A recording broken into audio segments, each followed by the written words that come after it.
இன்னைக்கு அவர் எடுத்த பிறகு முருகன் போல பயங்கர பிஸி ஆயிட்டாப்லையா? எல்லா ஏரியாலையும் பிஸி.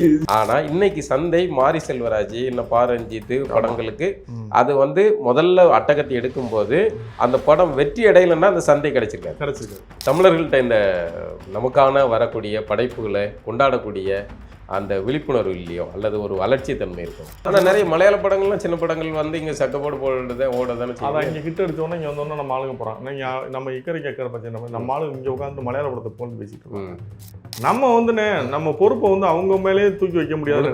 உங்களுக்கு நாங்கள் உங்களை பற்றி படம் பண்ணுறோம், நீங்கள் எங்களுக்கு காசு கொடுங்க அப்படின்னு கேட்குறது அது அறமாக இருக்காதுன்னு நினைக்கிறேன். உரிமை மறுக்கப்படுற இடத்துல தான் கனவுகள் தியாகம் செய்யப்படுது. ஒரு நாள் நம்ம தியாகம் எல்லாம் கோட்டையாக மாறும்.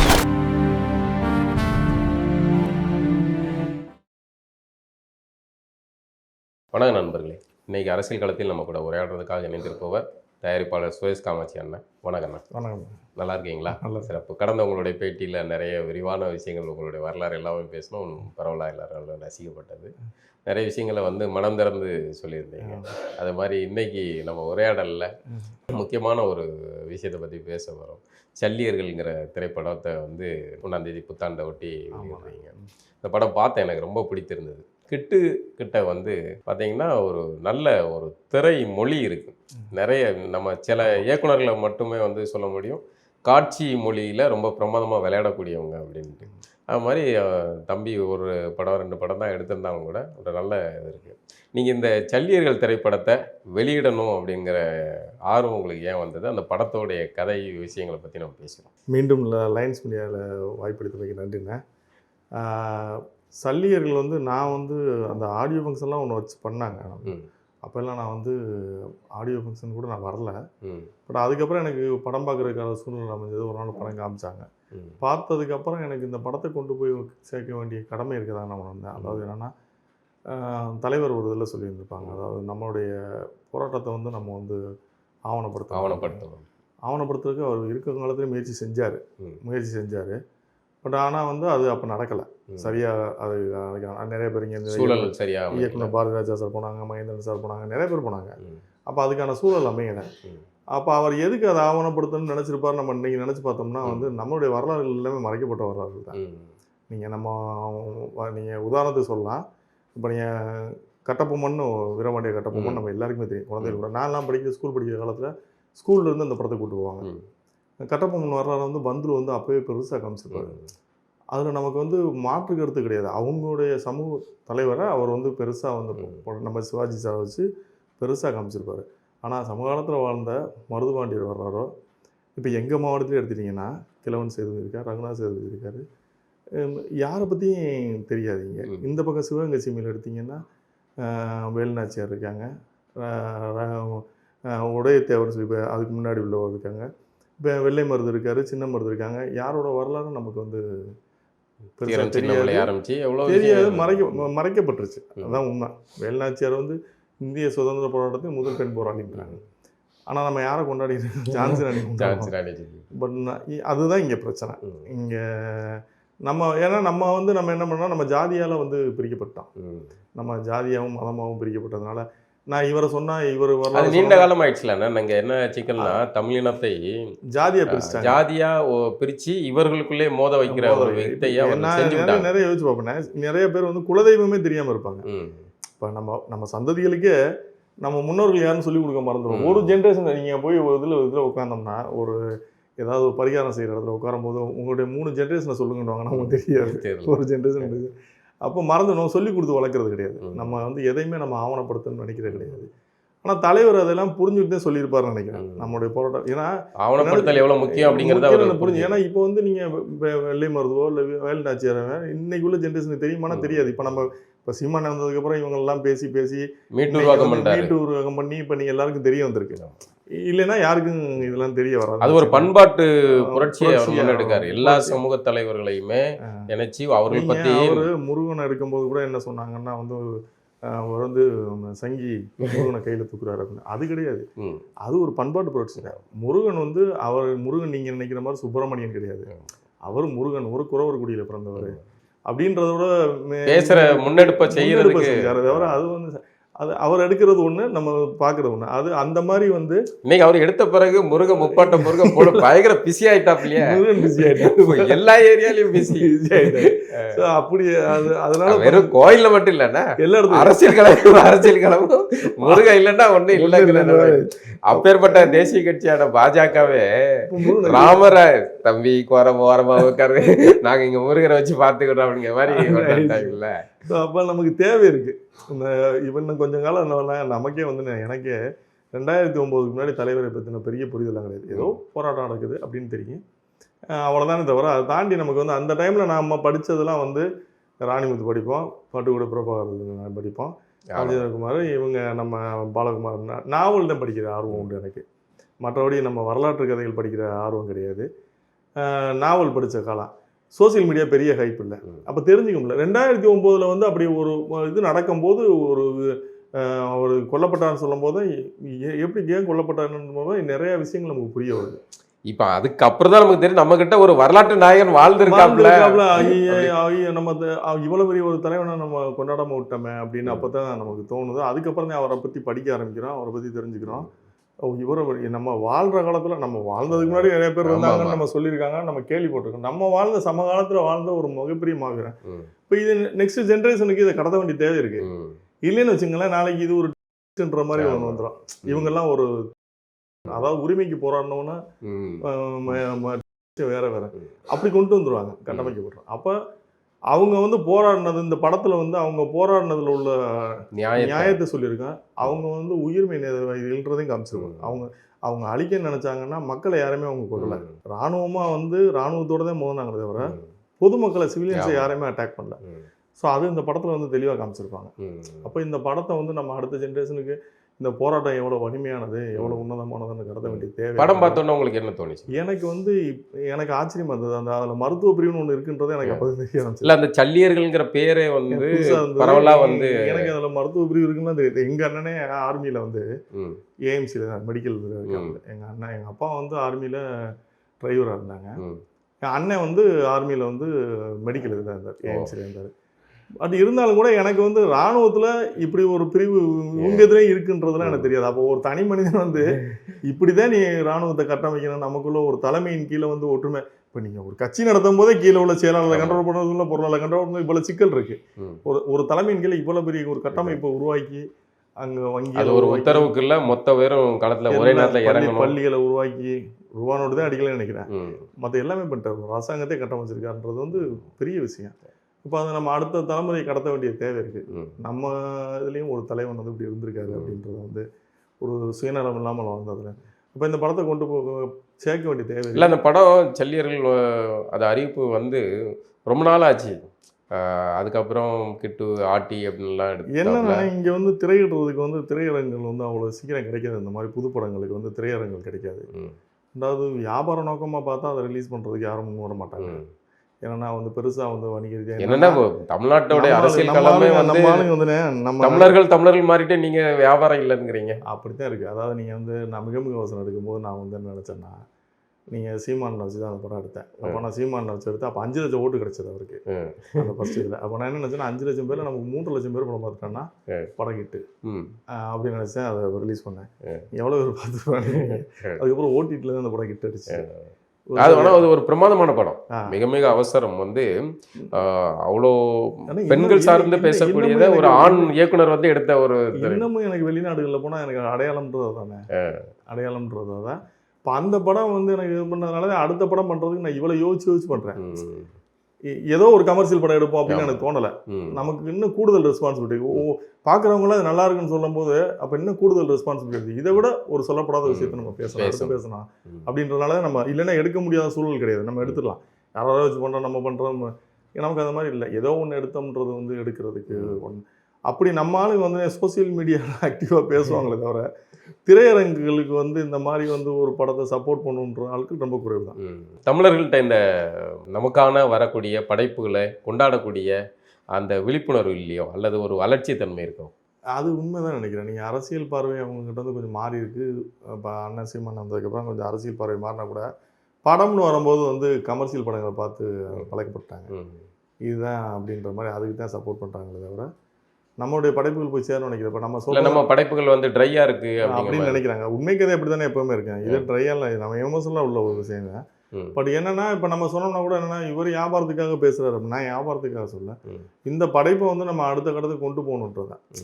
இது போகும்போது என்ன ஆகுனா, இது ஜெயிக்கும் போது என்ன ஆகும்னா, அடுத்தடுத்து பண்றதுக்கு தோணும். நம்மளுடைய படைப்பை வந்து ஆவணப்படுத்தலாம். உற்சாகம் இன்னும் 4 பேர் வருவாங்க. 4 பேர் வருவாங்க. அப்போ இது ஒரு வியாபாரமாக்கணும்னு வச்சுங்களேன். இப்படி வரும்போது இது வியாபாரமாக்கும் போது நம்மளுடைய படைப்புகள்லாம் ஆவணப்படுத்தப்படுறதுக்கு கொஞ்சம் எல்லாரும் முன் வருவாங்க. இல்லைன்னா ஐயா இந்த ஏரியாவை தொட்டோம்னா நமக்கு பிஸ்னஸ் இல்லைன்னு சொல்லி வரமாட்டாங்க.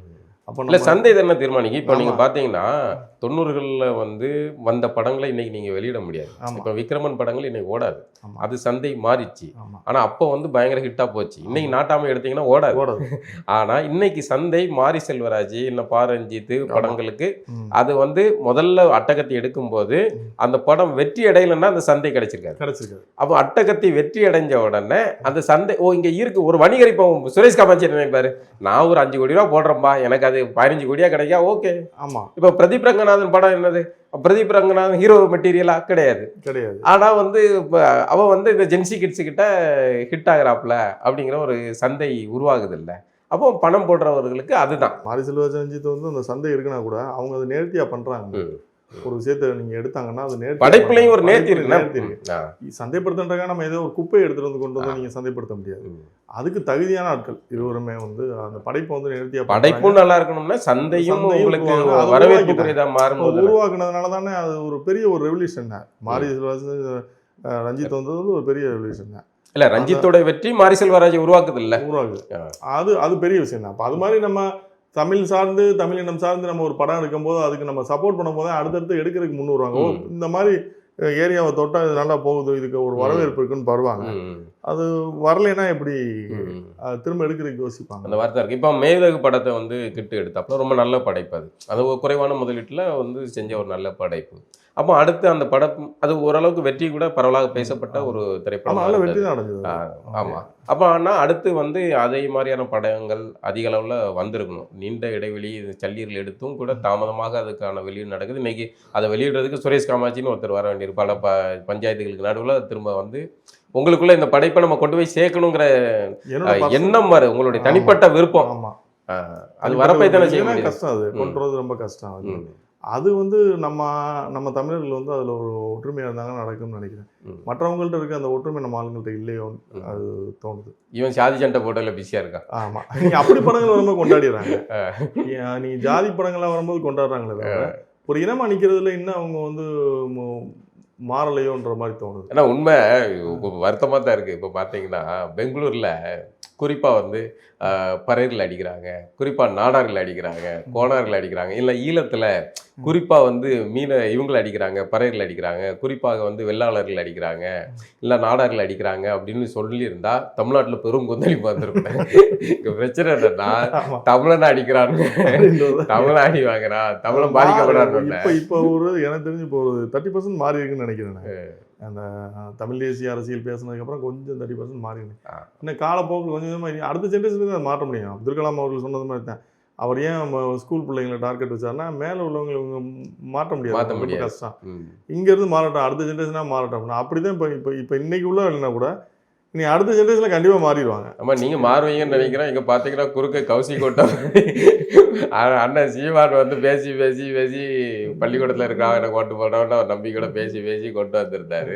தகால்னு பார்த்தீங்கன்னா விஜய் இறக்கி விட்டு அந்த மாற்றத்தை தகர்க்கிறாங்களே, அது எப்படி அது மாற்றத்தை தகர்த்தா கூட அது அவரை நம்ம தடுக்க முடியாதுண்ணே. நீங்கள் நம்ம பேசுகிறது வந்து தமிழ் தேசிய அரசியல் தான்.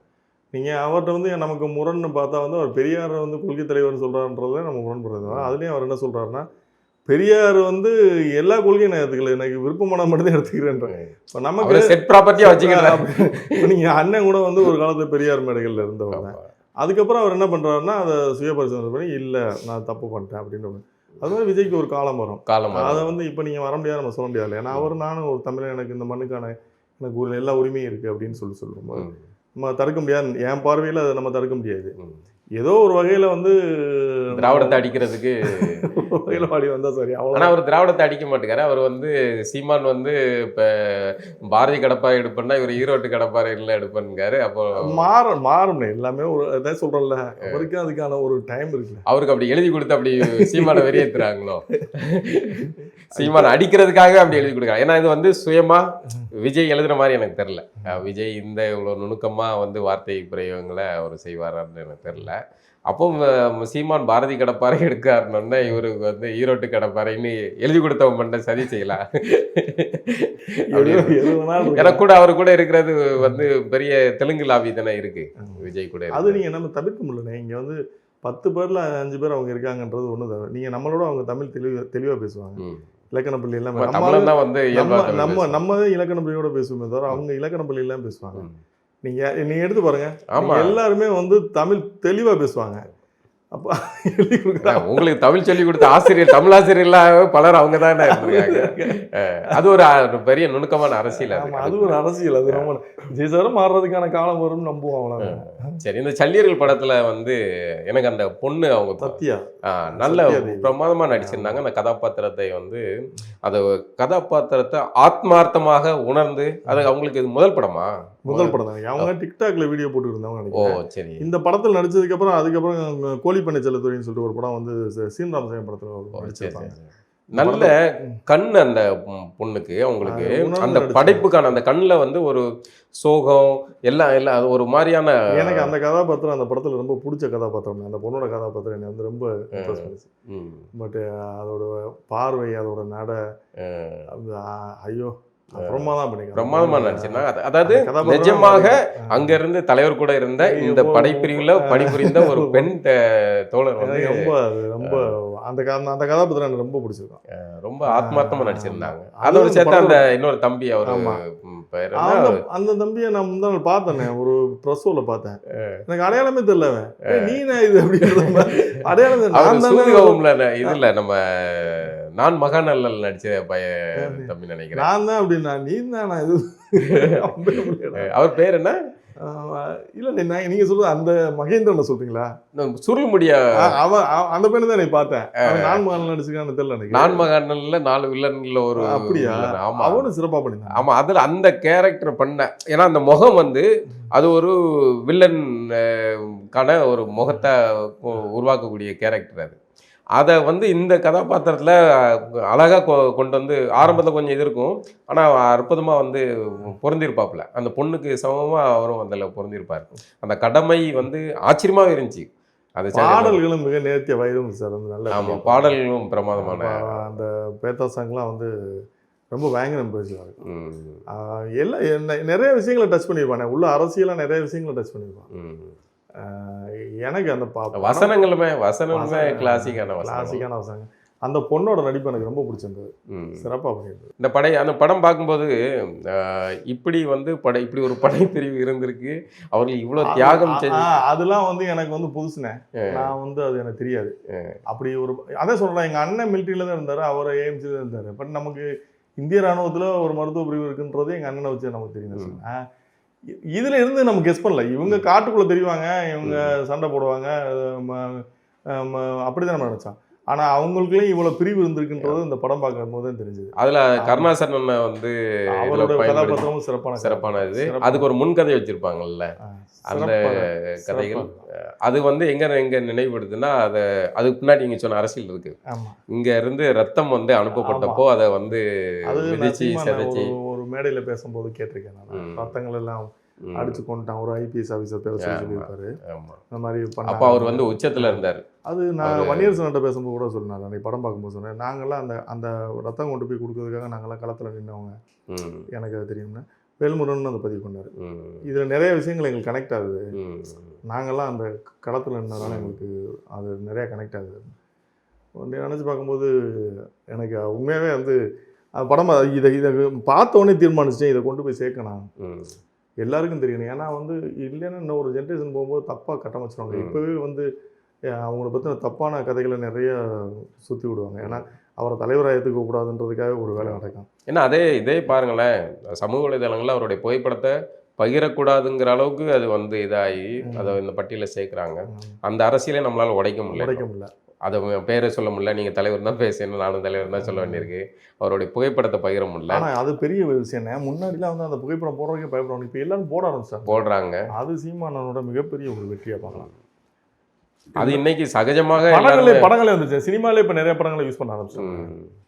தலைவர் படத்தை இப்போ சினிமாலே சென்சார்லாம் கட் பண்ணுறது இல்லை, இப்போ சினிமாலே நாங்கள் யூஸ் பண்ண ஆரம்பிச்சோம். அப்போ அந்த களம் மாறுதும் போது ஓகே, இது இப்படியான சூழல் மாறுது, இதுக்கான ஒரு கூட்டம் இருக்காங்க. அதான் சொல்கிறேன், களம் மாறும்போது நம்மளும் கொஞ்சம் சப்போர்ட் பண்ணோம்னா இன்னும் நம்மளுடைய வரலாறுகளை அடுத்த ஜென்ரேஷன் கடத்த முடியும். கடத்தாமல் போயிட்டோம்னா நம்ம மன்னர்கள் வரலாறு மாதிரி இதுங்க வந்து காணாமல் போயிடும். நான் வரலாற்றில் நீங்கள் அந்த 300 பருத்தி வீரர்கள் ஸ்பார்டன்ஸ் அந்த படம் பார்த்துப்பீங்கன்னு நினைக்கிறேன். பிரமாதமான ஒரு படைப்பு அது. அந்த அந்த வீரர்களை வந்து அவ்வளோ அது சாதாரண ஒன்லைன் தான், ஆனால் அதை வந்து அவ்வளோ பிரமாதமாக காட்சிப்படுத்தி நம்ம கண்ணு முன்னாடி இப்படி ஒரு மாவீரர்கள் வாழ்ந்திருக்காங்க அப்படிங்கிறத அழகாக படைப்பாக இருப்பாங்க. அப்படி நம்ம கூட சக காலத்தில் வாழ்ந்த மாவீரர். இப்போ கூட ராணுவத்தில் ஒரு விஷயம் அனௌன்ஸ் பண்ணியிருக்காங்க, அது எந்த அளவுக்கு உண்மைன்னு தெரியல. ரயில் பெட்டிகளுக்கெல்லாம் அந்த இறந்த ராணுவ வீரர்களுடைய பேர்களை வைக்கிறது அப்படின்னு உண்மையாக வந்ததுன்னா அதெல்லாம் பாராட்டுக்குரியது. ஏன்னா அவங்க உண்மையான ஹீரோக்கள் அவங்க தான். அவங்கள நம்ம வெளியே சொல்கிறதே கிடையாது. நம்ம வந்து இங்கே தவறான ஒரு திரையில் பார்க்குற ஹீரோக்கள் தான். அவங்க அப்படிலாம் வச்சாங்கன்னா உண்மையாக கவர்மெண்ட்டுக்கு வந்து நம்ம நன்றி சொல்ல வேண்டியது. ஏன்னா நானும் ஒரு ராணுவ வீரர் ஒரு குடும்பத்தை சேர்ந்ததுனால சொல்கிறேன், அதெல்லாம் வந்து செய்ய வேண்டிய விஷயம். அப்படிதான் நம்ம இதையும் பார்க்கலாம். ஏன்னா உயிர் தியாகம் செய்கிற இடத்துல நின்று சண்டை செய்கிறாங்க. ஆமாம், அப்படிதான் இதையும் பார்க்குறோம். இந்த வரலாறு வந்து எல்லாருக்கும் தெரியும். நம்மள மாதிரி ஆட்களுக்கே வந்து அது நிறைய விஷயங்கள் தெரியலன்னும் போது நமக்கு கீழே உள்ளவங்களுக்கு தெரியும். இப்போ இப்போ போன ஜென்ரேஷன் உள்ளவங்களுக்கு தெரியும், அடுத்த வர ஜென்ரேஷனுக்கு யாருன்னே தெரியாமல் போயிடும். இப்போ கடத்த வேண்டிய தேவை இருக்குது நமக்கு. இதில் வந்து தமிழர்கள் தங்களுடைய வரலாறு சொல்கிறதும் திராவிடர்கள் தங்களுடைய வரலாறு சொல்கிறதும் அதை ரெண்டையும் எப்படி பார்க்குறேன்? திராவிடர்லாம் அவங்கள்ட்ட அந்த ஒற்றுமை இருக்குங்க. அதான் சொல்கிறேன்ல, பந்துலு சார் வந்து அப்போவே வந்து கட்டப்பொம்மன் ஒருத்தர் வீரமாண்டிய கட்டப்பொம்மன் சிவாஜி சாரை வச்சு படம் எடுத்து அதை சின்ன குழந்தைகள் வரைக்கும் இன்னும் மானம் பொழிகிறது பூமி விளைகிறதுனா யாருன்னு கேட்டீங்கன்னா கட்டப்பொம்மன் எல்லாருக்கும் தெரியும். வீரமாண்டிய கட்டப்பொம்மன் அது உண்மை நம்புறாங்க. அப்படி ஒன்று வரலாற்றுல கிடையாது. ஆனால் அப்படி நம்ப வச்சுட்டார்ல, அது அவருடைய மிகப்பெரிய வெற்றி. அது தவறு. ஆனால் நம்ம இன்னொரு இனத்தை வந்து நம்ம தப்பு சொல்லி நம்ம இனத்தை வந்து வாழ வைக்கணுன்ற அவசியம் இல்லை. நம்ம இனத்தின் பெருமையை நம்ம பேசுவோம். அதுக்காக என் இனத்தின் பெருமையை பேசுறதுக்காக நான் இன்னொரு இனத்தை வந்து மட்டாம அவங்க இனத்துக்காக உண்மையா இருக்காங்க. நம்ம எந்த அளவுக்கு இருக்கோம் அதுதான் பார்க்கணும். நான் உன்னை திட்டுவேன், அது சினிமா மாதிரி ஆயிடுது. ஒரு வில்லன் இருந்தா தான் ஒரு ஹீரோவை காட்ட முடியும்ன்றது மாதிரி இன்னொருத்தன் திட்டினாத்தான் நான் என்னை என் இருப்பை காட்டிக்க முடியல. இல்லை, நம்ம பெருமையை நம்ம பேசுவோம். நம்ம பெருமையை பேசுறதுக்கு நிறைய இருக்கு. அதை நம்ம செய்ய விரும்புறதில்லை. நம்ம ஜாதியா மதமா பிரிஞ்சு நிற்கிறோம். நம்ம ஒற்றுமையா இருந்தோம்னா நம்மளுடைய வரலாறுகளை எவ்வளோ பண்ணலாமே. இல்லை, நம்ம இப்போ திராவிட அரசியலுக்கு மாற்றா தமிழர் அரசியல் உருவாகுது, பேசிக்கிட்டே இருக்கோம். தமிழர்கள் இன்றைக்கி நிறைய பசங்கள்கிட்ட நிறைய விழிப்புணர்வு வருது. நிறைய தம்பிமார்கள்லாம் அந்த உரையாடல்கள்லாம் மாற்றம் நம்ம கண் முன்னாடி பார்க்குறோம். ஆனால் அது வந்து தங்களுடைய படைப்பை கொண்டாடுற அளவுக்கு அது மாறல. இன்னும் தமிழர்களுடைய வரலாறு மன்னர்கள் எடுக்க வேண்டியிருக்கு. இப்போ பாகுபலியே வந்து அவங்க வந்து கற்பனையை வச்சு எடுக்கிறாங்க. நம்மள்ட்ட வரலாறு இருக்கு, ஆனால் நம்மளால எடுக்க முடியும். எவ்வளோ வரலாறு இருக்கு. ஒரு வரலாறு வேலுநாச்சியார் வரலாறுலாம் நம்ம பதிவு பண்ணாதனால தான் இன்னைக்கு வந்து நம்ம ஒவ்வொரு இடத்துல கத்திட்டு இருக்க வேண்டியது. என் பாட்டி வேலுநாச்சியார் இருந்தாங்க அப்படி இப்படின்னு.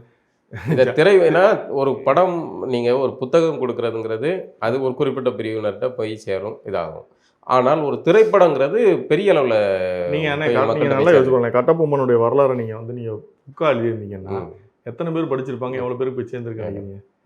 சினிமான்றது ஒரு பெரிய அதில் தான் நீங்கள் வாவு சிதம்பரம் பிள்ளையை கூட வந்து நீங்கள் வந்து எப்படி காமிச்சிங்க, சினிமாவில் காமிச்சு தான் பெருசாக ஃபேமஸ் ஆனால் நீங்கள் சினிமா தான் வந்து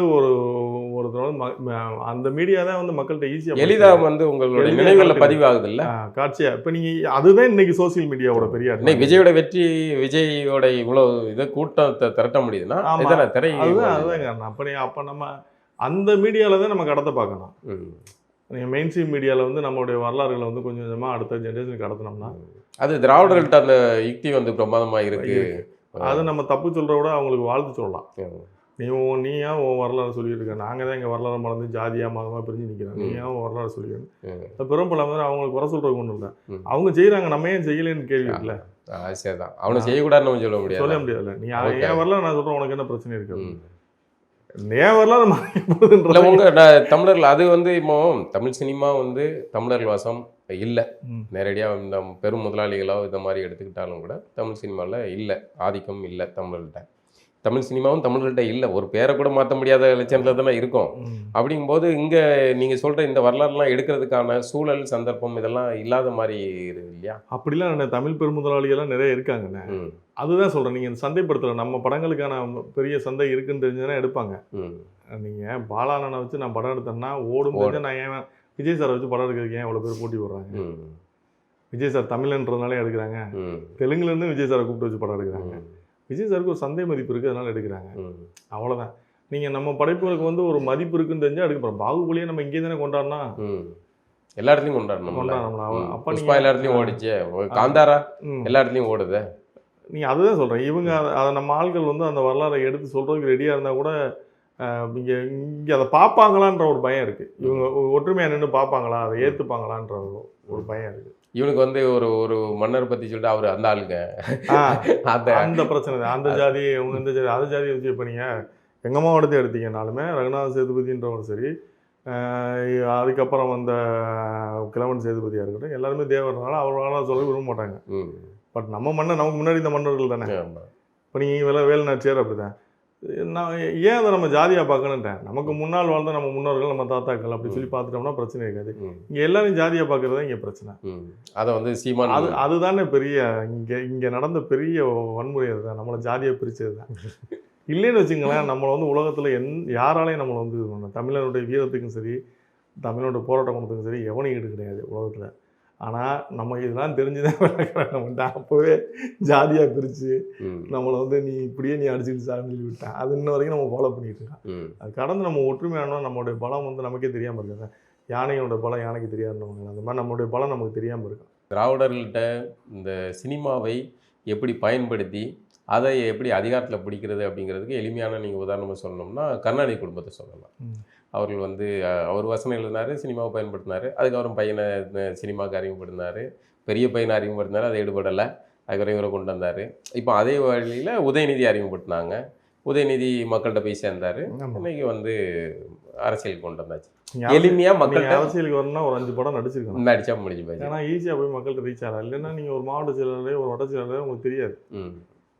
நீங்கள் முன்னாடிலாம் ஒவ்வொரு மாவட்டத்துக்கும் ஒருத்தர் இருந்தாங்க, அவங்களாம் பிரபலமாக இருந்தாங்க, அவங்கள கொண்டு போய் சேர்த்துக்கிட்டாங்க. அந்தந்த ஊரில் அவங்க டானாக இருப்பாங்க. அப்படி தான் இருந்தது. இப்போ நீங்கள் ஈஸியாக போய் சேரணும், குறுகிய காலத்தில் போய் மக்களை சேர்ந்தா ஒரே வழி சினிமா தான். அப்போ இவ்வளோ ஒரு பவர்ஃபுல்லான ஒரு மீடியம் அது. அந்த மீடியாவை நம்ம வந்து பயன்படுத்தாமல் தமிழர்கள் வந்து சும்மா திட்டிக்கிட்டே இருக்கோம் அடுத்தவனை. ஆமாம், அதில் இருந்தால் வெட்டியாக நேரத்தை கடத்திக்கிட்டு நீங்கள் அந்த படம் நான் எடுக்கிற படம்னா இப்போ எடுக்கிற படத்தை போய் நம்ம ஏன் பார்க்கணும் அப்படின்னு அப்படி தான் நம்ம பாதிக்கப்படுறான். இப்போ பராசக்தின்னு ஒரு படத்தை அவங்க கொண்டு வர்றாங்க. அதில் வந்து இங்கே வந்தால் தமிழ் வாழ்க, அங்கிட்டு போனால் தெலுங்கு வாழ்க அப்படின்னு போகுது. அதை எப்படி பார்க்குறீங்க? பேன் இண்டியா மூவின்னு வாங்க கேட்குறேன். பேன் இண்டியா மூவி நாங்கள் அங்கே போகும்போது ஆனால் போராட்டம் இங்கே தமிழர்களுடைய போராட்டம்ல இந்திய திணிப்புக்கு எதிரான போராட்டம் நீங்கள் அதை தான் காட்சிப்படுத்துறீங்க. அப்போ அந்த படைப்பில் நேர்மை இருக்கணும்ல. நீங்கள் அப்படி இது பார்த்தீங்கன்னா, நீங்கள் எந்த படம் பார்த்தீங்கன்னா நம்ம இப்போ வந்ததில் நம்ம பொன்னியின் செல்வன். ஆமாம், அதில் போகும்போது அவங்க வந்து சுகாசினி என்ன சொன்னாங்கன்னு உங்களுக்கு தெரியுது. என்ன சொன்னாங்க? அவங்க என்ன சொன்னாங்கன்னா, இந்த படம் தெலுங்கு படம்ன்ற மாதிரி தான் அவங்க தெலுங்கு வரலாறுன்ற மாதிரி சொன்னாங்க. அது வியாபாரத்துக்காக வியாபார சந்தைக்காக பேசுகிறாங்கன்னு வச்சுங்களேன். அதான் சொல்கிறேன்ல, நம்மகிட்ட அந்த ஒற்றுமை இல்லாதனால சொல்கிறாங்க. இப்போ அவங்களுக்கு அந்த ஆயுதத்தை ஏன் எடுக்கிறாங்கன்னா, அந்த சந்தையை நம்ம பிடிக்கணுன்றக்கே எடுக்கிறாங்க. நம்ம ஆளுகள்கிட்ட நீங்கள் என்னதான் நீ தமிழ்னு உருண்டா கூட தேட்டரில் படம் பார்க்க இல்லை. தமிழ் சினிமா தெலுங்கர்கள் பிடியில் இருக்கிறனால தான் இந்த இது போகாமல். இப்போ நீங்கள் இப்போ சல்லியர்களுக்கு வந்து ஏன் வந்து திரையரங்கு கிடைக்க மாட்டேங்குது? அப்போ முன்னாடி வந்து திரையரங்கு ஓனர்கள் வந்து தனித்தனியாக இருந்தாங்க. நம்ம சிங்கிள் தேட்டர் ஓனர்ஸ்ன்னு சொல்லி நிறையா இருந்தாங்க. நம்ம அவங்கள்ட்ட சண்டை போட்டுக்கிட்டு இருந்தோம். இவங்க தேட்டருக்கு கொடுக்க மாட்டாங்க. அவங்கள்ட்ட ஒன்று நம்ம பேசலாம். இப்போ நீங்கள் இப்போ திருப்பூர் சுப்பிரமணியனா இருக்கட்டும், இல்லை மன்னார்னா இருக்கட்டும், இல்லை அன்புச்செடியாக இருக்கட்டும், ஒன்று எனக்கு ஒரு ஷோ கொடுங்க அப்படின்னு சொன்னால், நான் சுரேஷ் காமராஜ் கேட்குற ஒரு ஷோ கொடுக்கலான்னு சொல்லி கொடுக்குறேன். இப்போ அப்படி இல்லை, பிவிஆர்னு ஒன்று வந்துட்டாங்க. இந்தியா லெவலில் அவங்க தான் உள்ள ஃபுல்லாக எல்லா ஊர்லேயும் வந்துட்டாங்க. யார்கிட்ட போய் பேசுவீங்க? தலைமை கார்பரேட் ஆயிடுச்சுண்ணே. கார்பரேட் ஆனதுனால அவங்க மேனேஜ்மெண்ட்டில் ஒரு வச்சுருக்காங்க, ஒரு நாம்ஸ் வச்சுருக்காங்க. நாங்கள் இந்த மாதிரி படங்களுக்கு இப்படி தான் கொடுப்போம்னு சொல்லிட்டு அதை நம்ம பிரேக் பண்ண முடியல. இப்போ நீங்கள் தனியாக நம்ம பேசுகிற ஆட்கள்கிட்ட தான் நம்ம பேசி போடலாம். சுப்பிரமணியன்கிட்ட பேசி என்ன நீங்கள் போடுங்கலாம், மன்னார்கிட்ட பேசி நீங்கள் போட்டு கொடுங்கலாம், அவங்கள்ட்ட தான் பேசி பண்ண சொல்ல முடியுமே தவிர பிவிஆரில் போய் நீங்கள் யார்கிட்ட பேசுவீங்க? அந்த மேனேஜர் சார் எங்களுக்கு நாம்ஸ் கொடுத்துருக்காங்க, இதை ஃபாலோ பண்ண வச்சுருக்காங்க, நான் ஃபாலோ பண்ணுறோம், அவ்வளோதான். அப்போ அந்த மாதிரி ஆயிடுச்சுன்னா கொஞ்ச நாளில் நீங்கள் பாருங்கள், ஒட்டு மொத்தமும் தமிழ்நாடு பூரா பிவிஆர் கண்ட்ரோல் வந்துடும். நீங்கள் ஒன்றும் பேச முடியாது. அவங்க ஒரு இது வச்சுருப்பாங்க, அந்த ஸ்கேலுக்கு தான் நீங்கள் படம் எடுத்து கொடுத்தாங்க. அது கார்பரேட் கையில் போயிடுச்சுன்னா அப்படி தானே. கார்பரேட் இதில் வந்துச்சுன்னா தனி முதலாளிகள் அழிய நீங்கள் ஒட்டுமொத்த சிஸ்டமும் காலியாகுங்க. இப்போ நம்ம தனி முதலாளி எதிர்த்து நம்ம சண்டை போட்டுட்டு இருப்போம். இப்போ ஒன்றும் இல்லை, இப்போ சுப்பிரமணியம் வந்து ஒரு 10 தேட்டர் வச்சுருக்காங்க, இவர் எதுக்கு 10 தேட்டர் வச்சிருக்காருன்னு நம்ம சொல்லுவோம். வச்சுட்டு இது பண்ணுறாரு ஆகும்னு நம்ம சொல்லுவோம். நம்ம இப்போ இவங்களை என்ன சொல்ல முடியும்? நம்ம யார் என்னன்னே தெரியாது. ஒன்று அவர் இருந்தாலும் நம்மளால ஒருத்தர் இருந்து போகிறாரு. நம்ம தமிழ் முதலாளிகள் வாழ்ந்துட்டு போட்டோம், ஆளுக்கு ஒரு வாழ்ந்து போட்டோம். இப்போ இவங்களை நீங்கள் ஒன்றுமே சொல்ல முடியாது. நீங்கள் கார்பரேட்டை போய் நீங்கள் என்ன பேசுவீங்க? அவங்க நாம்ஸ் வச்சுருப்பாங்க. அவங்க டெல்லியில் இருந்தோ பாம்பேல இருந்தோ இதுதான் இப்படி தான் நீ கொடுக்கணுவாங்க. இங்கே உள்ள அவங்களுடைய வேலையாட்கள் அதை செயல்படுத்த போகிறாங்க. நான் யார்கிட்ட போய் நீங்கள் பேசுவீங்க? அந்த மாதிரி சூழல் தள்ளப்படுச்சு. இப்போ சின்ன படங்கள்லாம் தேட்டர் கிடைக்கிறதுனால ரொம்ப கஷ்டம். அவங்களே என்ன சொல்கிறாங்கன்னா, சின்ன படங்களுக்கு ஸ்க்ரீன் கொடுக்க முடியாது, எனக்கு ஓப்பனிங் வர மாட்டேங்குது. இன்னொரு பக்கம் யோசிச்சு பார்த்தாலும் நிறைய மலையாள படங்கள்லாம் சின்ன படங்கள் வந்து இங்கே சக்கப்போடு போடுறது ஓடதானே. அதை இங்கே ஹிட் அடிச்சோன்னா இங்கே வந்தோன்னா நம்ம ஆளுங்க போகிறான். நீங்கள் நம்ம இக்கரை கேட்குற பட்சம் நம்ம ஆளுங்க இங்கே உட்காந்து மலையாள படத்தை போட்டு பேசிட்டு இருக்காங்க. நீங்கள் மலையாளிகிட்ட போய் கேட்டிங்கன்னா அவங்க தமிழ் படத்தை பேசுவாங்க. அங்கே விஜய் படங்கள் கிட்டாங்க. இவங்க இங்கே உட்காந்து சூப்பர். நாம அது மாதிரி படம் எடுத்தோம்னா இங்கே பார்க்குறதுக்கு ஆள் இருக்காது, தியேட்டருக்கே வர மாட்டாங்க. நம்ம இதை போய் இந்த பார்த்தோம்னா இன்னும் மைண்ட் செட் ஆயிடுச்சு. நான் எல்லாருக்குமே இப்போ என்ன ஆச்சுன்னா 30 நாளில் எப்படியும் ஓடிடியில் வந்துடும். இது எதுக்கு நம்ம தேட்டருக்கு போனோம்? இன்னொன்று தேட்டரு வந்து நம்ம இப்போ என்ன பேசினாலுமே, நான் இப்போ ஒரு குடும்பஸ்தான் நான் தேட்டருக்கு போனால் ஒரு பிள்ளை குட்டிகளோட போனால் குறைஞ்சது 2000 ரூபா ஆகுதுண்ணா. நீங்கள் எப்படி யோசிச்சு பாருங்க. இப்போ நான் தேட்டருக்கு போகிறேன்னா எனக்கு 50 ரூபா பாட்டில் இருக்குது, 500 ரூபா பாட்டில் இருக்குது, தண்ணி கேன். நீங்கள் எதை வாங்குறான்னு பாருங்க. நம்ம ஆளு அந்த 500 ரூபா கேன் தான் வாங்குவான். என்னன்னா அவனுக்கு வந்து அது குவாலிட்டின்னு அவன் நம்புறான். விலை அதிகமாக இருந்தால் குவாலிட்டி நம்புறான். பாப்கார்ன் வந்து 30 ரூபாய்க்குலாம் விற்க வாங்க மாட்டான். 150 ரூபா 200 ரூபாய்க்கு இருந்தால் அதை வாங்குவாங்க. வாங்குற திறன் வந்து நம்ம ஆளுகள்கிட்ட அதிகமாக இருக்கு. அதை நம்ம ஒத்துக்கணும். இவன் காசு அளவு ஸ்பெண்ட் பண்ணுற அளவுக்கு திறன் இருக்கு. இவன் எது நமக்கு வந்து அதிகமாக இருக்கோ அது நமக்கு குவாலிட்டி, அதுதான் நம்ம கௌரவம்னு நினைக்கிறான். நீங்கள் 100 ரூபா டிக்கெட் கொடுத்து திரையரங்குக்கு வர முடியாமல் போனது காரணம் இந்த கட்டண உயர்வுகள் ஒன்று. அப்புறம் உள்ளுக்குள்ளே போனால் அது நீங்கள் சொல்கிறத நான் ஏற்றுக்கிறேன். நான் கட்டண உயர்வு நீங்கள் மிடில் கிளாஸ் ஃபேமிலி சொல்கிறீங்க, அதை நம்ம வரவேற்கக்கூடிய விஷயம். அதை நம்ம மறுக்க முடியாது. ஆனால் 60%லேருந்து 70%ல உள்ளவன் அவன் எது வேலை அதிகமாக அதில் தான் போகிறேன்றான். நீங்கள் சிங்கிள் தேட்டருக்கு இப்போ யாருன்னு படத்துக்கு போகிறான்? காசி தேட்டருக்கு, ரோகிணி தேட்டருக்கு, உதயன் தேட்டருக்கு, உட்லண்ட்ஸ் மாலுக்குள்ளே போய் உட்லண்ட்ஸ் இருக்குது. உட்லண்ட்ஸுக்குள்ளே எத்தனை பேர் போகிறாங்கன்னு நினைக்கிறீங்க நீங்கள்? அதெல்லாம் கம்மி தானே ரேட்டு.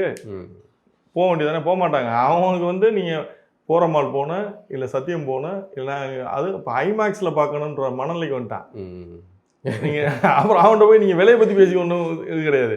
அவன் நான் பெரிய ஸ்க்ரீனில் என் குடும்பத்தை லக்ஸரியாக கூட்டு போய் படம் பார்க்கணும். ஆனால் நீங்கள் சொல்கிறது மாதிரி அது அவனுடைய மாத சம்பளத்தில் பட்ஜெட்டில் ஒரு படம் பார்க்குறது தான் வச்சுருப்பாங்க.